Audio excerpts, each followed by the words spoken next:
this directive goes beyond reasonable measures and infringes on the fundamental rights of government employees to free speech and political participation. That is my opinion. This directive is not only unfair, but also potentially detrimental to the whole democratic process. Yun po ang aking opinion.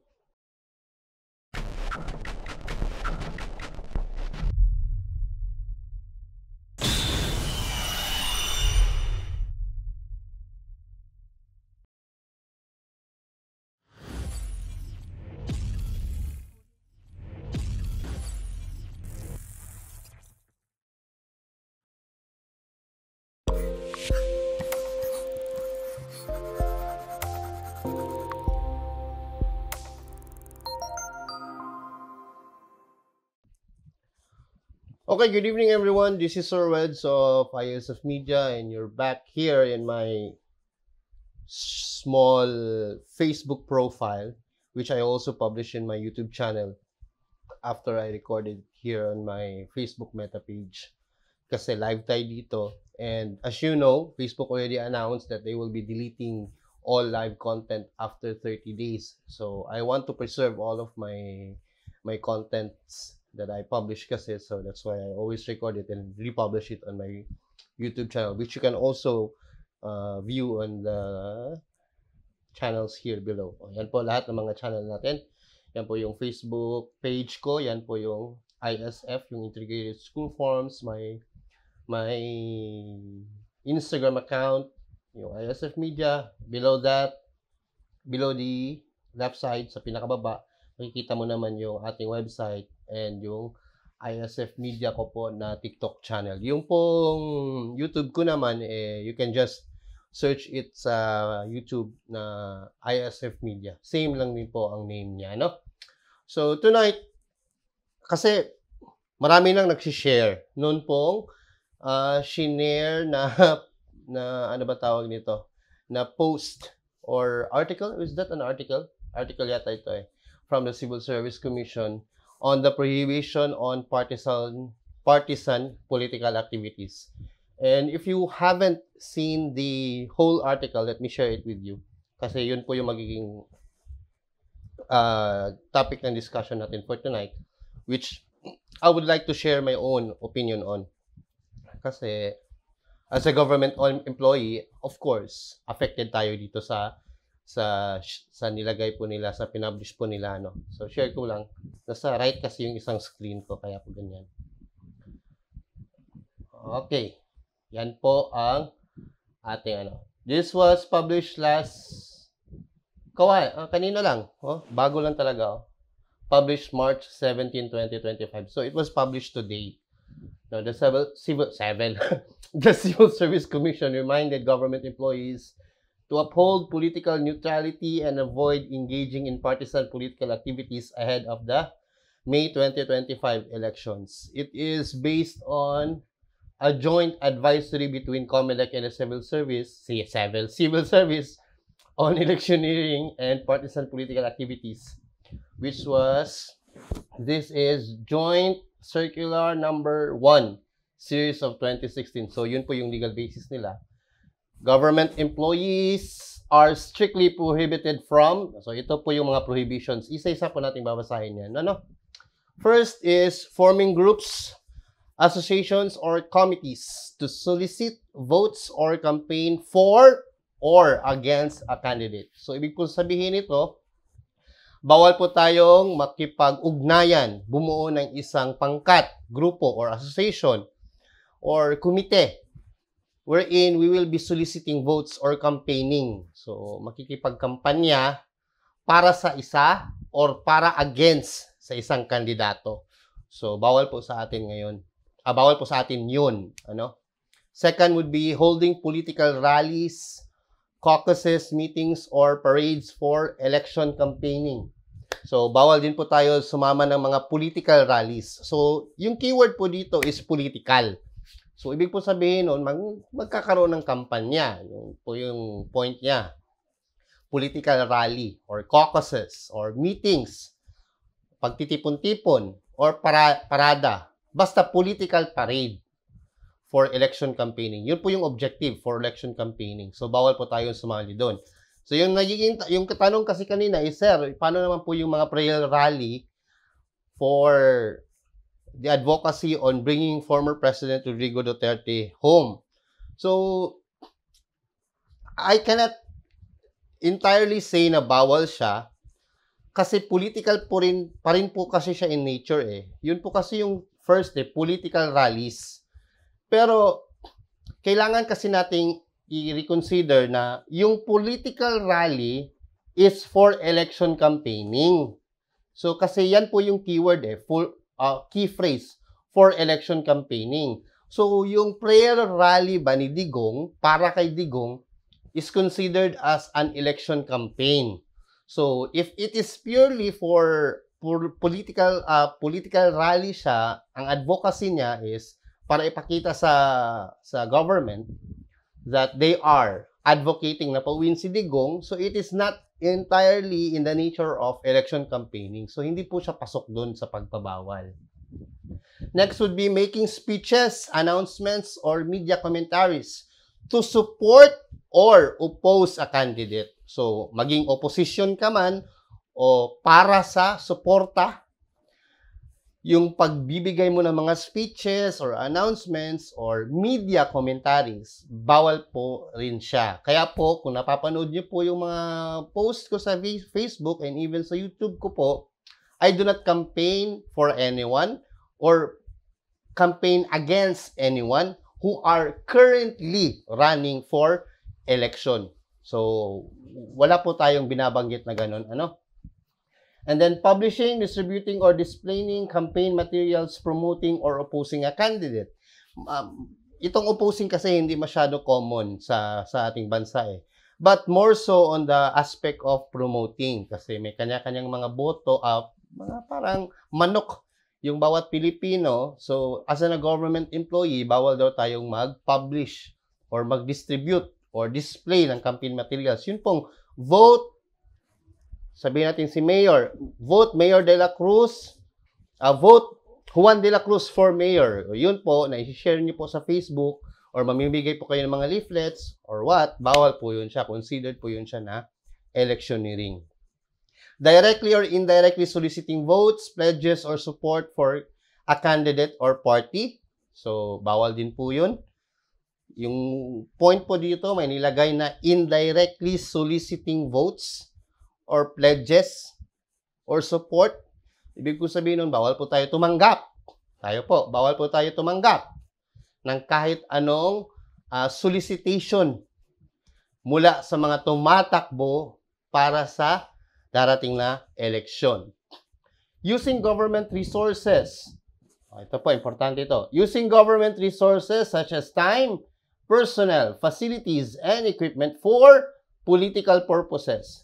So, mabigat po ito kasi sinabi dito, time, and personnel, and facilities, and equipment. Yan pong apat, time, personnel, facilities, and equipment. Ang paggamit po ng government resources. Ano po yung tinutukoy dito? Kapag po nasa trabaho kayo, on duty kayo, time po yun. So, bawal po kayo na gawin nyo po itong mga nabibanggit sa taas during the time na nagtatrabaho po kayo sa gobyerno. So, between 8 to 5. Personnel. Bawal din po kayong mag-utos ng kahit kanino sa gobyerno to campaign for or against anyone. As well as facilities and equipments. Bawal po ninyong gamitin yung computer ng gobyerno para po mangampanya para sa o laban sa kahit kaninong tumatakbong kandidato. And equipment. Kasama na po doon yung internet.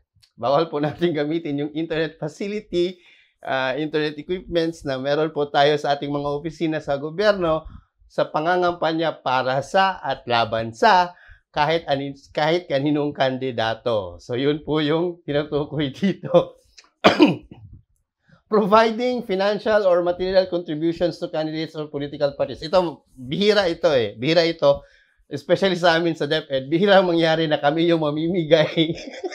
Mamimigay kami ng pera o mamumunmod kami ng pera o magdo-donate kami ng pera sa pangangampanya para sa or laban sa isang kandidato. Malabo yan kasi karamihan sa nasa DepEd, di naman po mayayaman.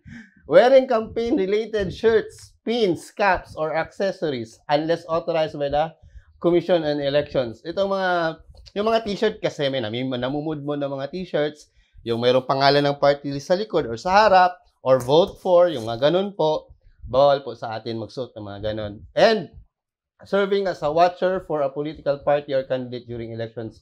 Ito, malabo din talaga ito sa DepEd or sa kahit sa government agencies kasi, especially sa amin sa DepEd, kasi we serve as election officers, no?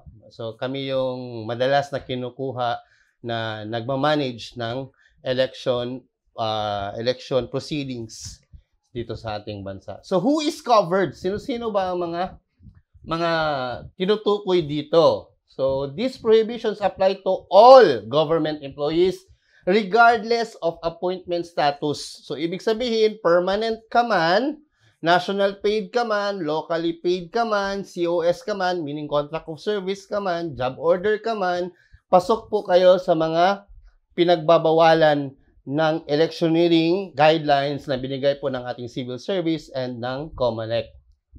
Specifically, ito po sila, personnel in all branches, subdivisions, instrumentalities, and agencies of the Philippine government. Employees of government-owned and controlled corporations or GOCCs, including SUCs, yung mga states, universities, and colleges. Career officers holding political offices in an acting or officer-in-charge capacity. O sila po yung mga matataas na posisyon sa ahensya ng ating gobyerno. Kahit po sila po ay OIC lang, bawal din, kasama po sila sa mga pinagbabawalan po dito. Uniformed and active members of AFP and PNP. So mga sundalo at police. And employees, ito po, employees on leave of absence as they are still covered by the electioneering prohibitions. So hindi po porke na nag-file po kayo ng leave, nag-paternity leave kayo or maternity leave po kayo, hindi po ibig sabihin nun, nag-leave naman ako I'm not on duty, pwede ako mag-post ng ganito, ganyan. Mag-campaign ako para sa ganito or ganyan or para kanino. So kahit po official leave of absence po kayo, kabilang pa rin po kayo sa pinagpabawalan ng civil service and ng COMELEC with this joint resolution po, yung circular na nilabas po nila. So medyo malaki-laki po ang scope ng ating ng ating who is covered, no, ng ating pagbabawal or prohibition na binigay po ng COMELEC and ng civil service. So ano po yung mga sanctions? Ibig sabihin mga parusa. First offense, suspension of 1 month and 1 day to 6 months. First offense pa lang, 6 months na yung maximum penalty na suspension. Ang pagkakaalam ko po dito, and correct me if I'm wrong, suspension without pay po ito. So mahirap naman po yun, pasok ka sa 6 months without pay na suspension. Sakit nun. Alam mo na buwan ka pong mawawala ng trabaho kasi nga nangampanya ka lang para sa isang kandidato. Buti po sana kung yung kandidato po ninyo magbibigay sa inyo ng ayuda sa loob ng 6 na buwan at yung ayuda na matatanggap po ninyo ay kasing laki po ng sweldo ninyo. Ang hirap po nun. 6 months. Naku, kakatakot. Grabe. And second offense, dismissal from service. Matatanggalan po kayo ng trabaho, including loss of benefits and disqualification from future government employment. Ibig po sabihin nun, natalo po ninyo ang pagiging impeach. Sobra pa po sa impeachment ang natanggap ninyo. Kasi disqualification agad sa lahat ng future government employment. Tanggal, sipa po talaga kayo sa gobyerno. Talo nyo pa po ang na-impeach. Kabe. So, ito po yung mga guidelines na binigay nila for social media. Kasi po, ang election po ngayon, malakas na yung social media niya. So, more on, tawag nito, more on campaigning natin is nasa social media na, nasa internet na. Grabe, lakas, no? Meron po tayong mga comment dito. Kanang mag-request para sa kanang Brigada Eskwela, sir.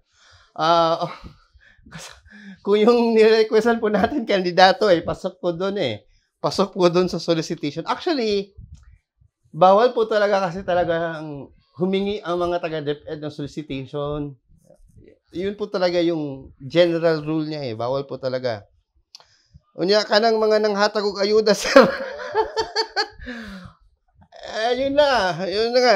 Ang idea kasi, yung ayuda, hindi siya matatawag na solicitation kasi nga, tulong supposedly siya ng government sa mga nahihirapan o yung mga nangangailangan. Yun po yung idea niya. So, kung makakatanggap ka po ng ayuda, ibig po sabihin, qualified ka po doon sa mga nasa laylayan. Yung tinutukoy nilang nasa laylayan. Na inaabuso naman talaga ng karamihan ng ating mga kandidato ngayon. Which is, truth be told, kumbaga. So, hindi po siya kabilang doon. Ano? So, ito po, balik po ako, proper social media use. So, ito po yung proper social media use niya. Do not post. Ito pa, nandito na po tayo ha. Do not post, share, or comment on political content during office hours. So, kapag po on duty kayo, iwasan nyo po ang mag-post, or mag-share, or mag-comment sa kahit anong political content during office hours. So, ang general kasi nilagay dito, political content. Ito po kasi political content, malawak po yung scope niya. Pero, let us remember na siguro i-consider din na nagpalabas nitong circular na ito na political content in connection to or in within the relevance of electioneering. Focus lang siguro sa electioneering and campaigning, not necessarily so siguro yung political content as a whole. And then avoid using government issued devices or internet for political discussions. Yun po yung nabanggit natin kanina, no? So, mag-data na lang po kayo, gamit niyo po yung cellphone ninyo. Yun pong na-issuehan ng mga laptop or ng cellphone ng gobyerno at binibigyan ng communication allowance ng gobyerno. Naku, huwag niyo pong gamitin yun para sa pangangampanya, para sa or laban sa kahit sinong kandidato sa darating na eleksyon. Refrain from engaging in online arguments or discussions that could compromise public trust in government institutions. Compromise public trust. Na-compromise. Hindi pa ba na-compromise na yung public trust? Ang tagal na na-compromise But anyway, just refrain from engaging in online arguments and or discussions. And do not disclose official government information without proper authorization. In other words po, kapag po nasa gobyerno na kayo, automatic po, whether you like it or not, meron na pong non-disclosure agreement. Kasi do not disclose official government information Automatic daw na meron ka na pong NDA or tawag nito, non-disclosure agreement sa ay nako, sa gobyerno. Kakatawa. Grabe. Ay nako. Again po, these prohibitions apply to all government employees, These prohibitions apply to all government employees regardless of appointment status, including personnel in all branches of the Philippine government.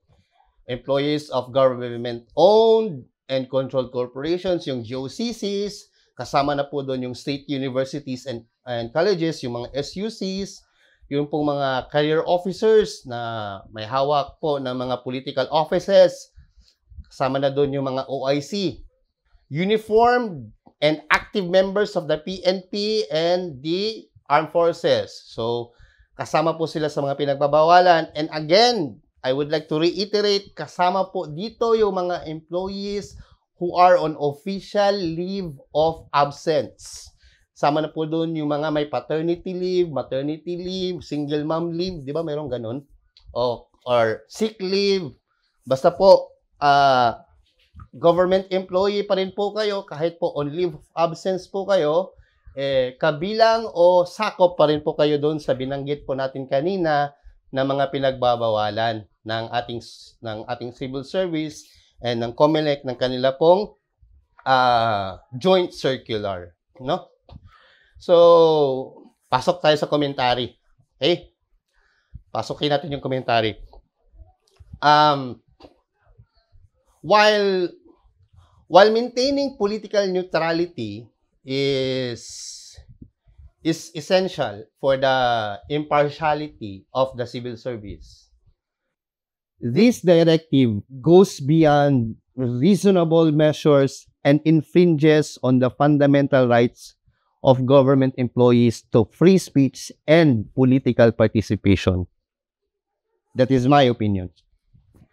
This directive is not only unfair, but also potentially detrimental to the whole democratic process. Yun po ang aking opinion. First, meron po tayong protection of free speech. Let us always remember that the Philippine Constitution guarantees the right to free speech and the right to participate in the political processes, regardless of that person being in the government office or not. By prohibiting government employees from engaging in any form of political activity, we are basically saying that the civil service, its directive, is effectively silencing a significant portion of the population here in the Philippines. Kasi napakarami po natin sa government. Isn't this already a clear violation of our constitutional right? We must also take into account that the international human rights standards, such as the Universal Declaration of Human Rights and the International Covenant on Civil and Political Rights, it emphasizes the importance of free speech and political participation. It seems that the civil service and the COMELEC directive appears to be in conflict with these international norms.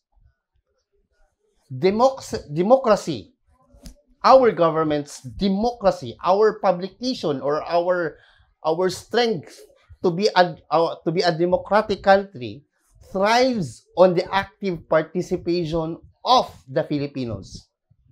By restricting government employees from engaging in political activities, the directive undermines the principle of civic engagement and reduces the diversity of voices in the political sphere.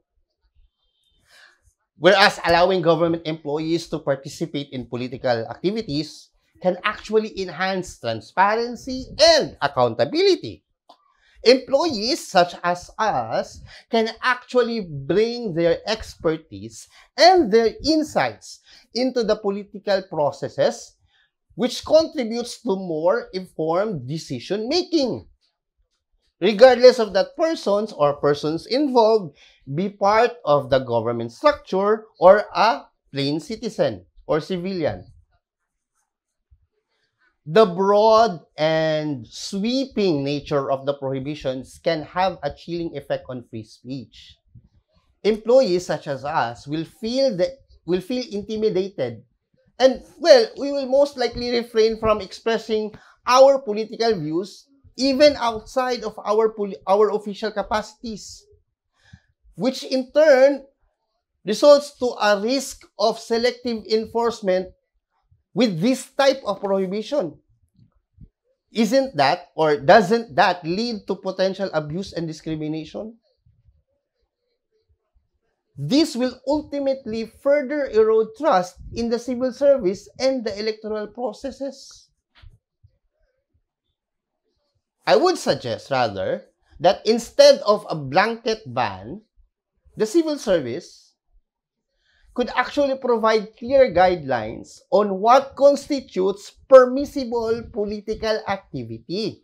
Example, employees could be allowed to express personal political views as long as it does not interfere with their official duties or use of government resources. So kahit nasa labas po kami sa aming trabaho o kahit nandoon po sa official hours namin, for as long as we will be able to effectively and efficiently work and function, then why are we deprived? We shouldn't be deprived. Emphasize on ethical standards and integrity in the civil service without infringing our fundamental rights. This could include training programs or maybe awareness campaigns so that we will be ensured in the government to fully understand the importance of maintaining neutrality while also exercising our innate democratic rights. I suggest as well that maybe, we should promote inclusivity. Parang nagiging exclusive kasi yung prohibition eh. Nawala yung inclusivity sa platform. Let us create an avenue for dialogue and discussion within the civil service to address political issues. This can help employees feel heard and valued, reducing the sense of alienation and frustration. Ang hirap kaya nun. Parang sinasilence nyo ang lahat ng mga nasa gobyerno. Furthermore, foster a supportive environment where all of the employees, such as myself, can engage in political activities within our personal capacities without the fear of retribution. This can only be achieved through clear communication and transparent policies. Though we must admit, and I must admit, that the intention of maintaining political neutrality within the civil service is understandable. The civil service, its directive goes too far in restricting the rights of government employees. In my opinion, this directive not only violates Constitution and international standards of free speech and political participation, but also has practical implications that can undermine the democratic process here in our country.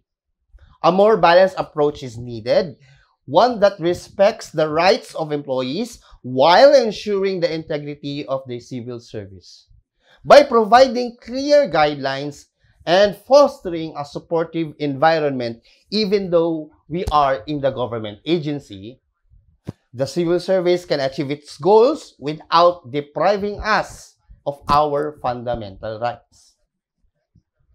In other words, instead of fully restricting us, na parang kinulong nyo po yung right of free speech namin in the political arena, bigyan nyo po kami ng leeway kung paano at saan po kami maaaring magpahayag ng aming mga political opinions para sa o laban sa sino mang kandidato dito sa ating bansa. Bakit po? Kasi nga po, lahat po ng mga politiko na nasa gobyerno ay hindi naman po nabubuo sa iisang partido lang. At kung ang mismo mga politiko nga ay hindi nagkakaisa sa isang partido, what do you expect po sa amin na nasa gobyerno? Sana po maliwanag po ang aking gustong ipahayag, ang aking pong opinion regarding this civil service na joint circular. But of course, as a government employee, my voice is not as much as loud or as powerful than those who are in the policy-making offices or units. But I would just like to share my opinions and my views regarding this memorandum or there's this joint circular in my own small capacity, in my own small Facebook page and YouTube channel.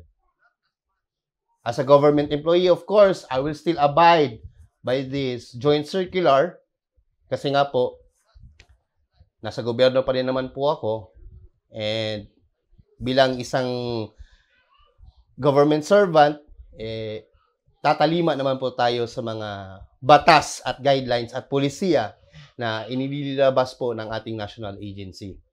Pero sana po, kami rin po ay mapagbigyan din po ng pagkakataon na maipahayag rin po ang aming mga nararamdaman, ang aming mga sentimiento, ang aming mga opinyon, kung kanino,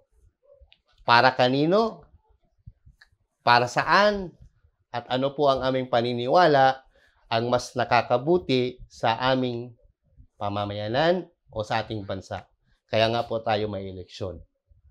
Yan lang po. Maraming salamat po sa panonood tonight sa aking Facebook page. Pasensya po kayo kung medyo lag po ang ating broadcast ngayon. Medyo hindi maganda yung internet natin. But I am happy to tell everyone na kung hindi nyo po makuha masyado yung ating pong broadcast ngayon, I always find a way to publish it in a few hours sa aking YouTube channel, which you can also review again kung gusto nyo pong panoorin. Yan lang po. Maraming salamat po sa mga nanonood, sa mga nag-comment po, kay Ma'am Maylin, sa kapatid ko po sa Islam, si Sir Jed. Maraming salamat po sa panonood at sa pagsuporta po sa aking Facebook channel and sa aking YouTube channel po. Again, this is Sir Weds of ISF Media. Bidding you a good night and see you again soon. Paalam.